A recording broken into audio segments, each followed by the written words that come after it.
안녕하세요. 오늘 저희가 함께 깊이 들여다볼 자료는 영적 알람을 꺼버린 세대에게라는 제목의 문서 일부입니다. 주로 에스겔서 33장, 그중에서도 1절에서 9절 말씀을 중심으로 파수꾼이라는 역할에 대해 좀 생각해 볼 텐데요. 이 자료를 보니까 하나님께서 왜 에스겔을 파수꾼으로 부르셨는지, 또 그 과정이 에스겔 개인에게는 얼마나 힘들었는지, 그리고 이게 지금 2024년을 살고 있는 우리에게는 과연 어떤 의미가 있을까? 이런 점들을 다루고 있더라고요. 네, 맞습니다. 단순히 그냥 성경 구절 풀이에서 그치는 게 아니고요. 그 안에 담겨 있는 파수꾼의 책임감이라든지 또 그 경고 안에 사실은 숨겨져 있는 하나님의 진짜 마음, 본심 같은 것들. 그리고 더 나아가서 오늘날 우리가 이걸 어떻게 받아들이고 반응해야 하는지 이런 것까지 연결짓는 상당히 흥미로운 분석이죠. 어쩌면 경고라는 말 자체가 주는 좀 불편함 때문에 우리가 쉽게 지나치거나 놓치고 있는 그런 중요한 메시지가 있을 수도 있겠다 싶어요. 그렇죠. 경고하면 뭔가 부정적인 느낌, 혼나는 느낌 그런 게 먼저 드니까요. 근데 이 자료는 그 경고가 실은 아주 절박한 사랑의 다른 표현일 수도 있다. 뭐 이렇게 이야기하는 것 같아요. 오늘 이 자료를 보면서 어쩌면 귀에 좀 거스릴 수 있는 이 파수꾼의 나팔 소리 속에 담긴 진짜 의미는 뭘까? 그리고 그게 지금 이 방송을 듣고 계신 여러분의 삶과는 또 어떤 관련이 있을지 같이 한번 탐색해 보면 좋겠습니다. 자, 그럼 에스겔 33장 그 유명한 파수꾼 이야기부터 시작해 볼까요? 네, 1절하고 2절을 보면 하나님께서 에스겔에게 직접 말씀하시잖아요. 그러면서 이스라엘 족속의 파수꾼으로 세우신다 이렇게 나오죠. 여기서 파수꾼이라고 하면 우리가 보통 생각하는 그 성벽 위에서 적이 쳐들어오나 아니면 다른 위험이 있나 이런 걸 가장 먼저 보고 알리는 사람. 그런 역할 아닙니까? 당시에는 정말 중요한 역할이었죠. 임무가 아주 구체적이더라고요. 보니까 3절에 그 땅의 칼, 그러니까 뭐 심판이나 재앙 같은 게 닥치는 걸 딱 보면 즉시 나팔을 불어서 백성들에게 알려야 한다. 이거죠. 이게 바로 파수꾼의 핵심 임무. 다시 말해 경고의 역할이네요. 그렇습니다. 그런데 그 결과에 대한 책임 소지를 아주 명확하게 나누는 게 좀 흥미로워요. 4절, 5절을 보면 나팔 소리를 듣긴 들었는데 에이 설마 하고 무시하고 대비 안 하다가 화를 당하면 그 책임은 누구에게 있다. 전적으로 본인에게 있다는 거예요. 성경 표현으로는 자기 피가 자기 머리로 돌아갈 것이다. 이렇게 말하죠. 근데 6절은 진짜 좀 무섭더라고요. 만약에 파수꾼이 위험을 봤어요. 근데 나팔을 안 불었어요. 즉 경고를 안 해서 백성이 죽게 되면 하나님께서 그 피값을 누구에게서 찾겠다? 파수꾼에게서 찾으시겠다는 거잖아요. 이건 그냥 일 제대로 안 했네 이 수준이 아니라 정말 생명에 대한 책임을 묻는 거잖아요. 네네, 엄청난 무게죠 사실. 특히 7절부터 9절까지 보면 이 책임이 더 개인적이고 더 직접적으로 다가옵니다. 하나님께서 에스겔에게 너는 내 입의 말을 듣고 나를 대신해서 그들에게 경고해라 이렇게 명하시면서 그냥 막연히 경고하는 게 아니라 악인에게 직접 가서 그의 악한 길에서 떠나라 이렇게 말하라고 하시는 거죠. 와, 그러니까 그냥 멀리서 위험해요 외치는 정도가 아니라 특정 개인한테 저기요, 당신 지금 그 길 가면 안 돼요. 돌이키세요. 이렇게 직접 얼굴 보고 말해야 한다는 거네요. 와, 이건 진짜 관계가 불편해질 거 그냥 각오해야 하는 일이잖아요. 그렇죠. 진짜 그렇죠. 만약에 에스겔이 그 말 전하는 걸 주저하거나 안 해서 그 악인이 결국 죽게 되면 하나님은 에스겔에게 책임을 물으시겠다고 하고요. 하지만 에스겔이 용기를 내서 경고를 했는데도 그 악인이 아이 하고 안 듣고 계속 그 길 가다가 죽으면 그때는 에스겔 책임은 없다. 그 악인이 자기 죄 때문에 죽는 거다. 이렇게 구절에서 명확하게 선을 딱 그어주시죠. 이 구절들을 보면 파수꾼의 역할이 진짜 생명이랑 직결되는구나. 그리고 그 책임이 얼마나 무거운지 알 수 있는 거죠. 그런데 이 경고의 나팔이라는 게요. 듣는 사람 입장에서는 영 뭐랄까 달갑지 않을 것 같아요. 이 자료에서도 딱 지적하는데 보통 사람들은 어머 당신 정말 특별해요. 다 잘 될 거예요. 당신 안에는 무한한 가능성이 있어요. 이런 긍정적이고 희망적인 메시지. 그런 걸 훨씬 좋아하지 않나요? 당장 저만 해도 그런 말도 듣고 싶거든요. 당연하죠. 그게 인간의 본성일 수도 있고요. 자기 잘못을 누가 지적한다거나 아니면 곧 위험이 닥칠 거다, 심판이 있을 거다 이런 얘기 듣는 건 본능적으로 거부감이 들죠. 이게 바로 에스겔이 파수꾼으로서 겪어야 했을 첫 번째 아주 현실적인 어려움이었을 겁니다. 축복이나 번영이 아니라 심판과 회개를 외쳐야 했으니까요. 어쩌면 그 시대에 제일 인기 없는 메신저가 될 수밖에 없는 그런 운명이었을지도 모르죠. 이 자료는 에스겔도 우리랑 똑같이 밤정을 느끼는 인간이었기 때문에 이 어마어마한 사명 앞에서 얼마나 힘들었을까 그 고뇌를 한 4가지 측면에서 설명해주고 있어요. 이게 참 읽으면서 공감이 많이 가더라고요. 첫 번째가 심리적 저항감인데요. 자료를 보면 에스겔이 본래 성품이 좀 평화를 사랑하고 그런 사람이었을 가능성이 크다고 봐요. 그런데 자기 역할은 뭐예요? 사람들한테 불안감을 주고 때로는 분노를 유발할 수도 있는 그런 불편한 진실을 계속 말해야 하는 거잖아요. 자기 성향하고 역할 사이의 이 괴리감, 이것 자체가 엄청난 스트레스였을 거라는 거죠. 아, 그렇죠. 두 번째, 관계적 갈등에 대한 두려움. 이것도 너무 현실적이에요. 한번 생각해 보세요, 여러분. 같은 민족, 어쩌면 옆집 사람, 친척, 친구한테 당신들 회개 안 하면 큰일 나. 이렇게 외쳤을 때 돌아올 반응이 어땠을까요? 싸늘한 문총, 아니면 조롱, 심지어는 관계가 그냥 딱 끊어질 수도 있는 거잖아요. 그걸 각오해야 했을 텐데요. 세 번째는 그 영적인 무게감입니다. 아니, 하나님이 자기 백성을 심판하시는데 그것도 다른 민족, 이방 민족의 침략을 통해서 심판하신다는 이 메시지 자체가 얼마나 충격적이었겠어요? 그 끔찍한 미래를 자기는 미리 알고 있고 그걸 또 알려야 한다는 그 부담감. 자료 표현을 빌리자면 밤에 잠도 제대로 못 이룰 만큼 괴로웠을 거라는 거죠. 네 번째는 자기 비하와 소명의 혼란. 아니, 왜 하필 나 같은 사람이 이런 생각이죠. 왜 나같이 부족한 사람한테 이렇게 끔찍하고 어려운 일을 맡기시는 걸까? 이런 생각에 짓눌렸다는 거예요. 때로는 축복이 아니라 이런 심판을 선포하라고 하시는 하나님께 원망하는 마음까지 들었다고 하니까 그거 얼마나 인간적으로 고통스러웠을지 좀 짐작이 가요. 정말 솔직한 분석인 것 같아요. 그런데 말이죠. 이런 에스겔의 고민이 그냥 수천 년 전 옛날 이야기로만 들리지가 않는다는 게 문제예요. 지금 오늘을 사는 우리 모습하고 너무 비슷하지 않나 이런 생각이 드는 거죠. 마음 한편으로는 뭔가 좀 의미 있는 신앙생활을 하고 싶다. 세상에 좀 좋은 영향을 주고 싶다. 이렇게 생각하는데 현실의 벽은 너무 높고 그렇죠. 당장 먹고 사는 문제도 있고 직장에서 스트레스 받고 인간관계는 또 왜 이렇게 복잡한지 애들 키우는 문제도 있고 처리해야 할 현실적인 과제들이 산더미잖아요. 그러다 보면 신앙적인 고민이라든지 사명감이라든지 이런 건 자꾸 뒤로 밀려나죠. 우선순위에서. 자료에서 딱 꼬집는 것처럼 지금은 내가 너무 바빠서 요것만 좀 해결되면 그때 가서 좀 더 신앙에 집중할 텐데 나는 그럴 만한 능력도 없고 자격도 안 돼. 그건 목사님이나 장로님이나 좀 특별한 분들이 하는 거지. 이런 생각들이 우리 안에도 쉽게 자리 잡죠. 네, 하나님께서 우리 양심에 대고 아니면 말씀을 통해서 어떤 좀 불편한 진실을 깨닫게 하실 때가 있잖아요. 혹은 주변 사람한테 좀 어려운 말을 해야 할 필요성을 느끼게 하실 때. 그때 우리도 에스겔처럼 머뭇거리게 되죠. 그건 제 스타일이 아닌데요? 제가 굳이 나설 일은 아닌 것 같아요.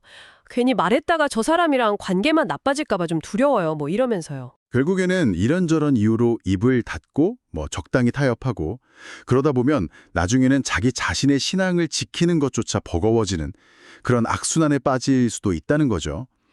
말씀을 따라 살고는 싶은데 세상의 유혹이나 가치관이 너무 강하고 또 기도해야 하는 건 아는데 마음은 늘 분주하고 시끄럽고 복음을 전해야 한다는 부담감은 있는데 선뜻 용기가 나지 않고 그런 현실이죠. 어쩌면 이 파수꾼이라는 역할 자체를 그냥 나와는 상관없는 아주 특별한 몇몇 사람들한테만 해당되는 걸로 여기는 경향이 우리 안에 은연중에 있는지도 모르겠어요. 하지만 바로 이 지점에서 이 자료는 아주 중요한 반전을 이야기합니다. 이런 인간적인 연약함, 또 불가능해 보이는 상황 속에서도 하나님은 그럼 어떻게 일하시는가? 다시 에스겔 33장 7절에서 9절 말씀으로 돌아가서 그 해답을 찾아보라고 하는데요. 네, 자료는 하나님께서 어떻게 에스겔을 도우시고 또 사용하셨는지 한 4가지 핵심 포인트를 짚어주고 있어요. 첫째는 하나님은 침묵하지 않으신다는 겁니다. 직접 찾아와서 말씀하신다는 거죠. 1절에 여호와의 말씀이 내게 임하여 이렇게 시작하잖아요. 에스겔이 절망하고 혼란스러워할 때 하나님이 그냥 내버려 두시는 게 아니라 구체적인 말씀으로 방향을 딱 제시해 주시고 사명을 다시 확인시켜 주신다는 거예요. 그리고 둘째는 이게 참 중요한 것 같은데 사명만 덜컥 주시는 게 아니라 그걸 감당할 능력도 같이 주신다는 거죠. 7절에 내가 너를 파수꾼으로 삼았다. 이 선언 안에 내가 너 책임질게, 내게 필요한 힘 내가 줄게 이런 약속이 포함되어 있다는 해석이에요. 뭐 에스겔이 본래 소심했던 어쨌든 하나님께서 그에게 담대함과 영적인 권위를 부어주셔서 그 역할을 감당하게 하셨다는 거죠. 셋째는 이 파수꾼의 역할이 결국에는 생명을 살리는 기회를 제공하는 것이라는 점입니다. 이게 중요해요. 9절에 보면 너는 네 생명을 보존하리라 이 말씀이 나오는데 이게 그냥 듣는 사람만 돌이킬 기회를 얻는 게 아니라 그 사명을 충실하게 감당한 파수꾼 자신도 영적으로 보호받고 살게 된다. 이런 의미를 내포한다는 겁니다. 그러니까 경고의 목적은 정죄나 심판이 아니라 사실은 생명인 셈이죠. 심판하시기 전에 반드시 돌아올 기회를 먼저 주시는 하나님의 자비가 여기에 담겨 있는 거예요. 마지막 넷째는 그렇게 충성스럽게 사명을 감당한 사람을 하나님은 반드시 기억하시고 보호하신다는 약속입니다. 세상 사람들이 보기에는 좀 미련해 보일 수도 있고 외면당하고 비난받을 수도 있는 역할이지만 하나님은 그 중심을 보시고 끝까지 붙들어 주신다는 거죠. 9절 말씀이 그 보증수표 같은 거라고 할 수 있겠네요. 네. 그래서 이 자료의 핵심적인 주장은 아마 이것 같습니다. 에스겔은 인간적인 한계 때문에 어쩌면 스스로는 도저히 그 무서운 경고의 나팔을 불 수 없었을지도 모른다. 하지만 하나님께서 먼저 그를 찾아오셨고 그에게 말씀하셨고 그에게 능력을 주셨고 결국 그를 통해서 생명을 구하는 놀라운 일을 하셨다는 겁니다. 그리고 이 원리는 오늘 지금 이 자료를 접하고 계신 여러분에게도 동일하게 열려 있다는 거죠. 어쩌면 지금 이 순간에도 하나님은 누군가를 통해서 혹은 여러분에게 직접 내가 너를 이 자리에 파수꾼으로 세웠다. 나의 나팔을 불어라. 이렇게 말씀하고 계실지도 모른다는 겁니다. 하나님은 왜 이렇게까지 하시면서 파수꾼을 통해 경고를 하시는 걸까요? 그냥 잘못했으면 바로 심판하시면 안 되나? 이런 단순한 생각도 들 수 있는데 자료는 여기서 아버지의 마음이라는 키워드를 꺼내더라고요. 그렇죠. 이게 정말 중요한 포인트인데요. 하나님께서 경고의 나팔을 먼저 불게 하시는 이유가 그분이 심판 자체를 즐기시거나 좋아하시는 분이 아니기 때문이라는 거죠. 오히려 어떻게든 한 사람이라도 더 돌이켜서 살리고 싶어 하시는 그 마음이 훨씬 크다는 겁니다.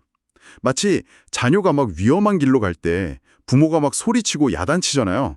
그게 미워서 그러는 게 아니라 너무 사랑해서 제 말 잘못되지 않기를 바라는 그 절박한 마음 때문인 것과 비슷하다는 거죠. 아, 그렇군요. 그러니까 파수꾼의 나팔 소리, 그 경고는 사실 제발 돌아와, 내가 너를 벌 주려는 게 아니라 살리고 싶어서 그래 하는 하나님의 그 애타는 외침이라는 거군요.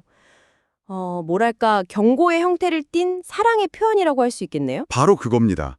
에스겔 33장 11절이 이 하나님의 마음을 가장 직접적으로 보여주는 구절이죠. 나는 악인이 죽는 것을 기뻐하지 아니한다. 오히려 악인이 그 악한 길에서 돌이켜 떠나 사는 것을 기뻐한다. 이스라엘 족속아 돌이키고 돌이키라. 너희 악한 길에서 떠나라. 너희가 어찌하여 죽으려고 하느냐.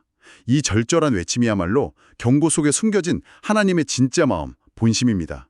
심판하시기 전에 언제나 회개의 기회를 먼저 주시고 돌아오는 자는 그냥 두 팔 벌려서 안아주시는 그런 사랑의 하나님이신 거죠. 아, 이 설명을 딱 들으니까 자료가 왜 예수님을 완전한 파수꾼으로 연결짓는지 이제 좀 알 것 같습니다. 네.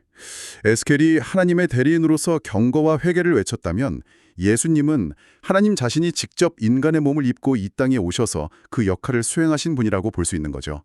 마가복음 1장 15절에서 때가 찼다. 하나님의 나라가 가까이 왔다. 회개하여라. 그리고 복음을 믿어라. 이렇게 선포하신 것. 이것이 바로 예수님께서 온 인류를 향해 푸신 영적인 나팔 소리였다는 겁니다. 예수님이야말로 정말 사람들의 반응에 전혀 흔들리지 않으셨죠.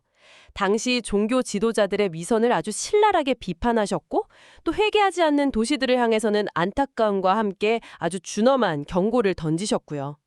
정말 타협이 없는 진리의 파수꾼이셨네요. 그런데 예수님이 에스겔 같은 구약의 파수꾼들과 결정적으로 다른 점이 있다면 그건 단순히 경고만 하신 게 아니라는 거죠. 그 경고의 결과는 죄의 대가, 그 값을 예수님 자신이 직접 십자가에서 대신 치르심으로써 우리가 하나님께로 돌아갈 수 있는 길 자체가 되어주셨다는 겁니다. 경고와 동시에 사랑으로 그 해결책까지 완벽하게 제시하신 그야말로 완전한 파수꾼인 거죠. 어떻게 보면 에스겔의 그 예언적인 나팔 소리가 예수님 안에서 사랑으로 완성되었다. 이렇게 볼 수 있습니다. 그렇다면 이 파수꾼 이야기가 오늘 우리의 믿음이라는 것과 구체적으로 어떻게 연결될 수 있을까요? 자료에서는 믿음은 부는 것이다라는 아주 강렬한 문장을 사용하던데요. 이게 무슨 뜻일까요? 네, 이게 좀 인상적인 표현이죠. 단순히 나는 믿습니다 라고 마음속으로 생각하거나 입으로 고백하는 것을 넘어서 그 믿음의 내용, 즉 하나님의 진리의 말씀을 실제로 세상 속에서 표현하고 선포하는 행동이 반드시 따라와야 한다는 의미로 해석됩니다. 파수꾼이 위험을 보고도 나팔을 불지 않으면 그 책임을 면할 수 없었던 것처럼 우리도 진리를 알고 있으면서 세상 눈치 보느라 혹은 관계가 불편해질까 봐 침묵한다면 그것은 진정한 믿음의 모습이라고 보기 어렵다는 거죠. 심지어 침묵은 죄이며 무책임이고 생명을 잃게 한다 이런 표현까지 나오더라고요. 상당히 도전적인 메시지예요. 여기서 말하는 나팔이 단순히 너 심판받을 거야 하는 그런 협박성 경고가 아니라 이 길이 생면의 길이야 하고 회복으로 초대하는 소리라는 점도 함께 강조하고 있고요. 네. 그리고 이 자료는 우리가 에스겔처럼 연약하고 난 부족해 이렇게 느끼더라도 하나님께서 주신 이 파수꾼의 사명을 어떻게든 감당하려고 애쓸 때 하나님께서 부어주시는 특별한 은혜와 축복이 있다고 그걸 또 3가지로 요약해 줍니다. 이게 참 위로가 되더라고요. 첫째는 사람이 아니라 하나님을 더 의식하게 된다는 거예요.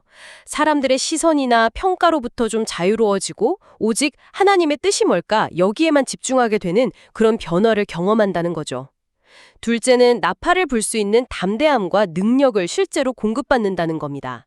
내 안에 있는 두려움이나 부담감을 뛰어넘는 용기, 또 지혜 이런 것들을 하나님께서 주신다는 약속이죠. 그리고 셋째는 하나님께서 일하시는 열매를 직접 보게 하시고 그로 인한 영적인 기쁨을 맛보게 하신다는 겁니다. 나의 그 작은 순종, 어쩌면 떨리는 마음으로 전한 그 한마디를 통해서 누군가가 정말 변화되고 생명을 얻는 것을 목격하는 것만큼 큰 기쁨이 또 있을까요? 이 모든 것이 사명을 감당하는 자에게 주시는 하나님의 선물이다. 이렇게 설명하고 있습니다. 자, 이제 이야기는 마지막 결론으로 향하고 있습니다. 자료는 우리 모두에게 아주 직접적인 질문을 던지면서 결단을 촉구하는데요. 이 시대가 영적으로 점점 더 어두워지고 진리가 왜곡되거나 희미해지는 이런 상황 속에서 과연 누가 하나님의 나팔을 불 것인가? 네. 그 질문에 대한 답은 어떤 특별한 누군가가 아니라 바로 우리, 지금 이 말씀을 듣고 깨달은 당신 자신이라는 겁니다. 더 이상 사람들의 반응을 두려워하거나 침묵하고 싶은 유혹에 굴복하지 말고 하나님의 말씀을 꽉 붙잡고 담대하게 그리고 사랑의 마음으로 이 세상에 진리의 나팔을 불어야 한다. 이게 핵심 메시지죠.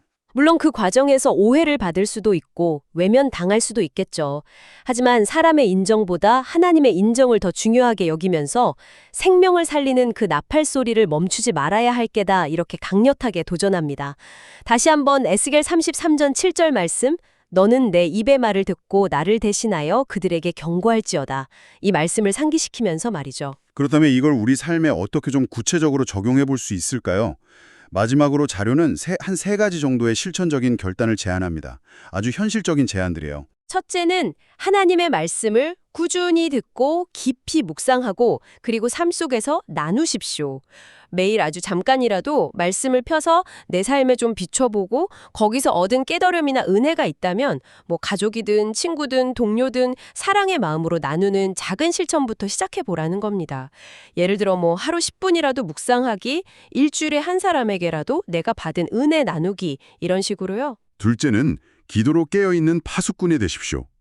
영적인 분별력을 계속 유지하고 하나님의 뜻을 구하기 위해서는 기도의 자리를 지키는 것이 정말 중요합니다. 나 자신만을 위해서가 아니라 내가 속한 공동체, 교회나 가정, 더 나아가서는 이 나라와 사회의 영적인 상태를 위해서 중보하는 기도의 파수꾼이 되라는 거죠. 매주 시간을 딱 정해놓고 기도하는 습관을 들여보는 것도 좋은 제안인 것 같습니다. 그리고 셋째는 필요할 때는 침묵하지 말고 담대하게 그러나 사랑으로 경고의 나팔을 부십시오. 세상이 죄를 너무 가볍게 여기거나 잘못된 가치관을 막 퍼뜨릴 때 그리스도인으로서 진리가 무엇인지 지혜롭고 또 온유하게 말할 수 있어야 한다는 겁니다. 특히 주변에 좀 영적으로 위험한 길을 걷고 있는 지인이 있다면 그냥 비난하는 게 아니라 진심으로 걱정하고 사랑하는 마음으로 권면하고 또 함께 기도해주는 그런 용기가 필요하다는 거죠. 오늘 저희는 에스겔서 33장을 통해서 파수꾼의 역할이라는 어쩌면 조금은 부담스럽게 느껴질 수도 있는 주제를 함께 다뤄봤습니다. 하지만 그 경고의 이면에 담겨있는 어떻게든 우리를 살리고 회복시키고 싶어 하시는 하나님의 그 절절한 사랑과 기다림을 발견할 수 있었던 것 같아요. 그리고 그 부르심 앞에서 고뇌했던 에스겔의 솔직한 인간적인 모습, 또 그럼에도 불구하고 그를 끝까지 붙드시고 능력을 주셨던 하나님의 신실하심도 다시 한번 확인할 수 있었고요. 네, 저희가 오늘 나눈 이야기는 이 자료에 대한 저희의 분석과 해석이었지만 진짜 중요한 질문은 이제 여러분 각자에게 남겨진 것 같습니다.